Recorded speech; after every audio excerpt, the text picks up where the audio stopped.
अस्सलाम वालेकुम दोस्तों। आई होप आप सब लोग खैरियत से होंगे। आज का हमारा लेक्चर जैसे कि आपके सामने फ्लैश हो रहा है, इंडियन पाकिस्तान न्यूक्लियर डॉक्ट्रिन। हम अब काफ़ी दिन से दाखिल हो चुके हैं पार्ट 2 के अंदर, और मैंने आपको जैसे कि बताया था कि part 1 is more concern with the theoretical framework of IR, part 2 is a pragmatic and historical framework. इधर मामला उन थेरीज की एप्लीकेशंस के ऊपर है। उसमें से एक चीज ही आपकी इंडियन पाकिस्तान न्यूक्लियर डॉक्ट्रिन्स है। जब 1945 में एटॉमिक बॉम्ब बनता है तो उसके बाद ना हर मुल्क ने अपनी अपनी न्यूक्लियर डॉक्ट्रिन्स अडॉप्ट की कि हम न्यूक्लियर वेपन का in the case of nuclear weapon state और न्यूक्लियर एनर्जी का in the case of both nuclear weapon and non nuclear weapon states किस तरह इस्तेमाल करेंगे। ओवरव्यू में ऐसे है कि कुछ इश्यूज कांस्टेंट है न्यूक्लियर डॉक्ट्रिन्स के हवाले से, कुछ चेंजिंग है और कुछ एम्बिगुअस है या डिस्प्यूटेड है। पाकिस्तान के हवाले से पाकिस्तान ने कोई अपनी कैटेगोरिकल न्यूक्लियर डॉक्ट्रिन डिक्लेयर नहीं की हुई, ऑल्दो देयर आर सम डिस्पोजिशंस, कुछ ऐसी चीजें हैं जिसे आप इन्फर कर सकते हैं कि ऐसी है, लेकिन जिसे कहते हैं ना कि बाकायदा तौर पर डिक्लेयर की गई हो, तो वैसा नहीं है। उसकी वजह क्या है कि एक एम्बिगुअस डॉक्ट्रिन जो है वो पाकिस्तान का इंटरेस्ट सर्व करती है। जब आपने डिक्लेयर कर दिया ना कि हम ऐसा करेंगे, तो the enemy can respond to that, and if it is not declared, he is left in a limbo and in a puzzle. Pakistan की फर्स्ट यूज पॉलिसी भी ओपन है। फर्स्ट यूज पॉलिसी का मतलब होता है कि in a crisis you are to use your weapon first, इसे कहते हैं फर्स्ट यूज। तो पाकिस्तान की फर्स्ट यूज पॉलिसी ना ये है कि नहीं करना, ना ही है कि करना है। एम्बिगुअस जो है अभी डिक्लेयर्ड नहीं है। इंडिया की कुछ अर्सा पहले तक थी नो फर्स्ट यूज। अभी जो कश्मीर का वाकया हुआ है सारा, आर्टिकल 270 वाला, वो सारा कुछ, उस वक्त इंडिया के एक मिनिस्टर ने ये कहा है कि हम रिकंसिडर कर रहे हैं फर्स्ट यूज पॉलिसी को खत्म करने के हवाले, नो फर्स्ट यूज पॉलिसी को खत्म करने के हवाले से। और चौथी बात ये कि कन्वेंशनल एसिमेट्रीज है। कन्वेंशनल हवाले से जो इंडिया की आर्मी है वो सुपीरियर है। कन्वेंशनल हवाले से पाकिस्तान का 11वां 12वां 13वां नंबर है जो ग्लोबल इंडेक्स है, इंडिया का चौथा नंबर है so long the army is concerned. तो वो कन्वेंशनल जो एसिमेट्री है वो बैलेंस कैसे होगी? Through nuclear weapons. इसमें अब कहानी ये आती है दोस्तों कि जो MCD है ना, म्यूचुअल मिनिमम क्रेडिबल डेटरेंस, ये स्टैटिक नहीं है। आपको पता है कि हमने ये चीज पहले पढ़ी थी कि मिनिमम थ्रेशोल्ड हम डेटरेंस का अचीव कर लेते होते हैं ताकि अगला एनिमी डेटर हो सके। मिनिमम क्रेडिबल भी है और डेटर भी हो जाएगा।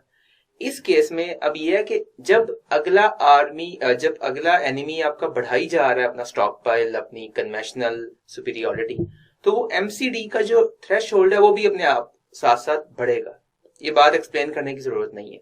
वो ज्यादा खतरनाक, ज्यादा पावरफुल वेपन से डेटर होगा, सो वो आपको डिजाइन करना पड़ेगा। तो MCD की वैल्यू अपने आप बढ़ेगी। तो Pakistan wants to maintain a rough strategic balance in South Asia. So, in order to do that, Pakistan has entered in the full spectrum deterrence. अब बात ये पूरी इस पे किताब लिखी जा सकती है जो एक लफ्ज आपके सामने लिखा हुआ है। देखिए दोस्तों, वॉर के 3 स्पेक्ट्रम्स होते हैं। एक ऑपरेशनल,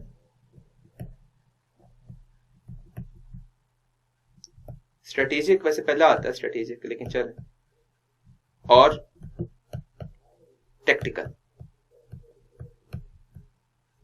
अब एक बात याद रखिएगा, स्ट्रेटेजिक वो है कि आप आर्मी के टाउन्स को, एनिमी के टाउन्स को, एनिमी की जो स्ट्रेटेजिक लॉन्च साइलोज हैं उन्हें टारगेट करते हैं।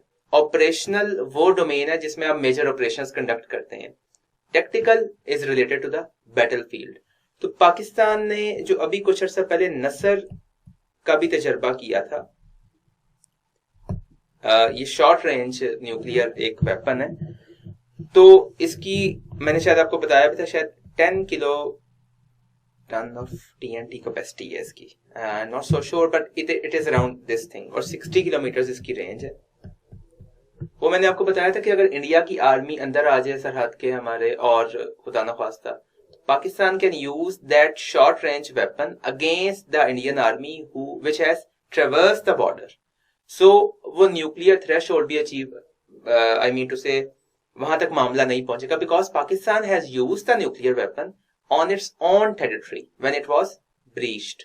सो ये नसर जो है ये तीनों स्पेक्ट्रम्स को कवर कर रहा है, स्ट्रेटेजिक को भी, टैक्टिकल को भी। नसर की डिस्कवरी, नसर की इन्वेंशन आई मीन टू से, अब पाकिस्तान इसकी वजह से तीनों स्पेक्ट्रम्स के अंदर कवर कर सकते हैं अपने, not only because of this weapon and in collaboration with other nuclear stock pile. Threat perception, India का आर्सेनल जहरी बात है, बर्ड है, वैसे उसके पास तकरीबन 140 है, पाकिस्तान के पास 150 के नजदीक न्यूक्लियर वॉरहेड्स हैं। तो पाकिस्तान का रिस्पांस यही है कि हम मिनिमम न्यूक्लियर थ्रेशोल्ड रखें मेंटेन, और जो कन्वेंशनल एसिमेट्रीज हैं उन्हें जितना कम किया जा सकता है, अपनी स्ट्रेच को इंक्रीज ना करते हुए वो किया जाए। पाकिस्तान का इस वक्त जो आपको मैंने बताया होगा कमांड एंड कंट्रोल सिस्टम है, वो असर्टिव है, लेकिन असर्टिव में डीकैपिटेशन का खतरा होता है, बिकॉज वो आर्मी अगर उस पर अटैक कर दे तो गया सारा कुछ। डेलीगेटिव में मैंने आपको बताया होगा ये प्रॉब्लम हो सकती है कि उसमें because of the diffusion of the authority, अगर आई मीन टू से थोड़ा सा खतरा होता है कि लीकेज ऑफ इंफॉर्मेशन हो सकती है। सो न्यूक्लियर थ्रेट डेलीगेटिव में ज्यादा होता है, असर्टिव में दोनों के फायदे भी नुकसान भी हैं। डेलीगेटिव में फिर वो आपको पता है डीकैपिटेशन का खतरा खत्म हो जाता है, और पाकिस्तान अब रिसेस डेटरेंस से एक्टिव डेटरेंस में दाखिल हो गया है। इंडिया का जो ये सिर्फ ये स्लाइड जो है ये छाप दें पेपर में, इट विल डू। इंडिया का जो स्ट्रेटेजिक पर्सपेक्टिव है वो साउथ एशिया से वाइडर है, याद रखिएगा। वो बाहर के भी कुछ, ईरान को भी इंडिया काउंटर करना चाहता है, ऑल्दो ईरान के साथ ऑस्टेंसिबल ताल्लुकात हैं, चाइना भी है ऑफ कोर्स आपके सामने। इंडिया की अभी तक की नो फर्स्ट यूज पॉलिसी थी, अब इंडिया रिवाइज भी कर रहा है अपनी न्यूक्लियर डॉक्ट्रिन को, और जो अभी हम इसी आज के लेक्चर्स में पढ़ेंगे, अमेरिका वगैरह के साथ और फ्रांस वगैरह के साथ वो एनएसजी में एंट्री की बिड्स भी कर रहा था। तो इंडिया का ये है कि no use towards non nuclear states. India की जो न्यूक्लियर आर्सेनल है वो सिविलियन कंट्रोल है। पाकिस्तान ये मेंटेन करता है कि हम किसी भी किस्म की इंटरनेशनल कंट्रोल रीजीम को सपोर्ट करेंगे साउथ एशिया में, और पाकिस्तान ने स्ट्रेटेजिक रिस्ट्रेंट रीजीम की भी हिमायत की है। डॉक्ट्रिन्स हाईली मिसमैच्ड है। अब हम साथ ही आ जाते हैं कॉपरेशन फॉर न्यूक्लियर एनर्जी के ऊपर। सो ऑल्दो ये टॉपिक अलग है but we will do it now. Nuclear power industry जो है वो सब्जेक्ट टू वेरियस अरेंजमेंट्स है।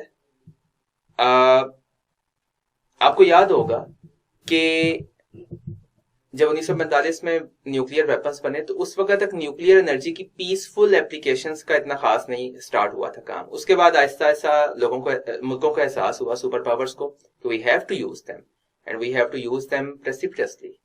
सो अब उसकी सेफगार्ड, उसकी सेफ्टी बहुत जरूरी है। उसके लिए डिफरेंट किस्म की एजेंसीज बनी, जिसमें से IAEA is the most important. एक इंसिडेंट हुआ चेरनोबिल का 1986 में तकरीबन, यूक्रेन में, जो अर्स्टवाइल सोवियत यूनियन में। उसमें एक रिएक्टर नंबर 4 जो है वहां से तापकारी निकलना स्टार्ट हो गई, बिकॉज इट मेल्टेड, और ये अभी तक का वर्स्ट इंसिडेंट है in the history of nuclear technology. ये वर्स्ट है। इसको हम जिस तरह रेक्टर स्केल होता है ना for the measurement of the earthquake, इस तरह एक न्यूक्लियर एक्सीडेंट्स के हवाले से, उसका मुझे पूरा नाम भूल गया, but it's a scale which is from 0 to 7, और उसके ऊपर इस चेरनोबिल इंसिडेंट की जो थी क्लासिफिकेशन वो 7 थी। So the worst of its kind. Officially declared यही है कि तकरीबन 100 के नजदीक बंदे इसमें मरे हैं। कुछ बाद में आहिस्ता आहिस्ता तापकारी से जब एक्सपोजर हुआ था, कुछ कैंसर होने की वजह से एंड थिंग्स लाइक दैट। तो जब से ये वाकया हुआ तो टेक्नोलॉजिकल असिस्टेंस ड्रामेटिकली इंक्रीज की। एक चीज है वानो, world association for nuclear operators या ऑपरेशंस, और ये डिफरेंट न्यूक्लियर ऑपरेटर्स को आपस में कनेक्ट करती है। ठीक है, और कंपनीज को। गवर्नमेंट लेवल के ऊपर आपको पता है IAEA है, इंटरनेशनल एटॉमिक एनर्जी एजेंसी, इसका हेडक्वार्टर्स ऑस्ट्रिया में है। 2017 तक तकरीबन, इवन 2019 तक अगर मैं कहूं, 30 मुल्कों के अंदर तकरीबन 450 न्यूक्लियर रिएक्टर्स ऑपरेट कर रहे हैं बिजली पैदा करने के लिए और एनर्जी पैदा करने के लिए, और मजीद कुछ मुल्कों में nuclear reactors are about to begin. National level पे जो कॉर्पोरेशन है उसमें है इनपो, यूएस की institute of nuclear power operations, और ये 3 माइल आइलैंड डिजास्टर के बाद हुई थी तकरीबन 1979 में। रिएक्टर नंबर 2, ये अमेरिका का एक पेनिसिल्वेनिया स्टेट के अंदर ये न्यूक्लियर रिएक्टर था, तो वहां पे रिएक्टर नंबर 2 में प्रॉब्लम आई बहुत ज्यादा, और जो न्यूक्लियर कोर है वहां से निकल के बाहर की तरफ गया सारा जो मवाद था, और देन इट कॉट फायर। सो काफी एक बड़े रेडियस तक वेकेशन की गई। जो प्रेसिडेंट कार्टर था, he himself went also there after some days, तो ऑल्दो कंट्रोल हो गया था। इसकी वो जो इंटेंसिटी स्केल है उसके ऊपर 5 थी वैल्यू इस डिजास्टर की। जापान की एजेंसी है JANTI, Japan nuclear technology institute. International corporation industry के लेवल पे अलग हो रही है दोस्तों, गवर्नमेंट के लेवल पे अलग हो रही है, रीजनल लेवल के ऊपर अलग हो रही है, ग्लोबल लेवल के ऊपर अलग हो रही है। इंडस्ट्रियल लेवल पे मैंने आपको बताया वानो है मेन, और इसके 4 मेजर प्रोग्राम्स हैं। पीयर रिव्यूज करती है, operating experience, technical support and exchange, and professional development. I repeat again, आप अगर ये सब चीजें सिर्फ लिखते जाएं कि how nuclear energy is to be used peacefully and purposefully, आप सिर्फ स्टार्ट हो जाएं इनपो से, जेंटी से, वानो से, international corporation on the industrial level, regional, country, global level. एक विन्स है, ये भी एजेंसी है, और world institute for nuclear security, और ये पैरेलल टू वानो ही है। It also aims to counter theft of nuclear materials and terrorism based on them. इस तरीके से कॉर्डल है, cooperation on the reactor design and evaluation and licensing. Cooperation on reactor design, evaluation and licensing. ठीक है, ये nuclear reactor design के हवाले से स्टैंडर्ड्स देती होती है, और ये भी वर्ल्ड न्यूक्लियर एसोसिएशन से ही अराइज हुई है। उसके बाद ये सेफ डिस्पोजल के लिए हम यूज करते हैं एजेंसी है जो वो है EDRAM। ये back end of the fuel cycle है for the safe, I repeat, disposal of nuclear energy. काफी वर्ल्ड रिएक्टर्स के वेंडर्स भी हैं जो काम कर रहे हैं, इनका एक कोड ऑफ कंडक्ट है ये जिसके मुताबिक काम करते होते हैं। इंटरनेशनल कॉर्पोरेशन UN के लेवल पे मैंने आपको बता दी है, IAEA, ये इंडिपेंडेंट इंटरगवर्नमेंटल ऑर्गेनाइजेशन है, और इसमें रिएक्टर का operation, fuel cycle, radioactive waste management सब कुछ आता होता है। IAEA का की जो डिफरेंट एरियाज कवर करती है वो ये वाले हैं, सेटिंग डिजाइन, उसकी कंस्ट्रक्शन, उसका operation, availability of adequate financial and human resources, assessment and verification of safety and quality assurance. In areas को कवर करती है IAEA। उसके बाद दोस्तों ये जो है ये थ्योरी है, इसमें कोई कॉन्सेप्ट नहीं है। I can read that, you can read it also, it is flashed as it is. तो इसमें रिव्यू सर्विसेज होती हैं, इसके अंदर डिफरेंट किस्म की IAEA की कॉन्फ्रेंसेस होती हैं जिसमें वो सेफ गार्ड्स मुतय्यन करती है और चेक करती है बाद में थ्रू ऑडिट कि क्या कंट्रीज उन सेफ गार्ड्स को अडॉप्ट कर रहे हैं। 2015 में IAEA और UNEP यानी कि UN एनवायरमेंटल प्रोग्राम, इनकी एक जॉइंट पार्टनरशिप भी आई थी। यस, एक चीज नॉलेज मैनेजमेंट, ये भी बेसिकली जो नए मुल्क आ रहे हैं या जिन मुल्कों की एक्सपर्टीज उस लेवल की नहीं है कि न्यूक्लियर एनर्जी को यूज कर सकें, उस हवाले से IAEA उनको असिस्ट कर रही है reactor design, construction, application, commissioning, operations, decommissioning, सारी चीजों में। लो एनरिच्ड यूरेनियम अंडर IAEA, ये एक न्यूक्लियर थ्रेट इनिशिएटिव ने, ये भी एक ऑर्गेनाइजेशन है, इसने बेसिकली प्रपोजल दिया था कि हम हाई एनरिच्ड यूरेनियम की बजाय, because that can lead to the development of the weapon, तो हम लो एनरिच्ड यूरेनियम को यूज करते हैं। तो एक यूल्बा मेटलर्जिकल प्लांट है काजाकिस्तान में, यहां पे प्रपोजल अप्रूव हो गई थी कि यहां पे लगा दिया जाए। OECD के लेवल पे भी इंटरनेशनल कोऑपरेशन हो रही है, organisation of economic cooperation and development, तो इसमें 31 मुल्क हैं। इस तरह गवर्नमेंट्स के लेवल के ऊपर हो रही है, जनरेशन 4 इंटरनेशनल फोरम है, ठीक है, और इफनेक, ये 2010 में GNEP it became IFNEC, international framework for nuclear energy cooperation. BRICS के लेवल पे, बिकॉज जो ब्रिक्स का आपस का चार्टर है उसमें न्यूक्लियर कॉपरेशन की डायमेंशन भी है।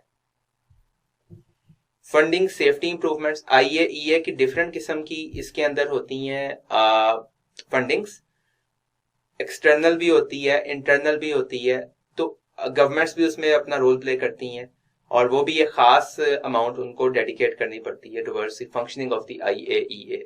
तो इस लिहाज से इन टोटलिटी ये पूरा स्पेक्ट्रम कवर होता है। सो जिस तरह की चीज न्यूक्लियर एनर्जी है, उस हवाले से अभी तक कोई बहुत बड़े बड़े डिजास्टर्स नहीं हुए। 3 माइल आइलैंड, चेरनोबिल और ये दाइची में हुआ था जापान में 2011 में।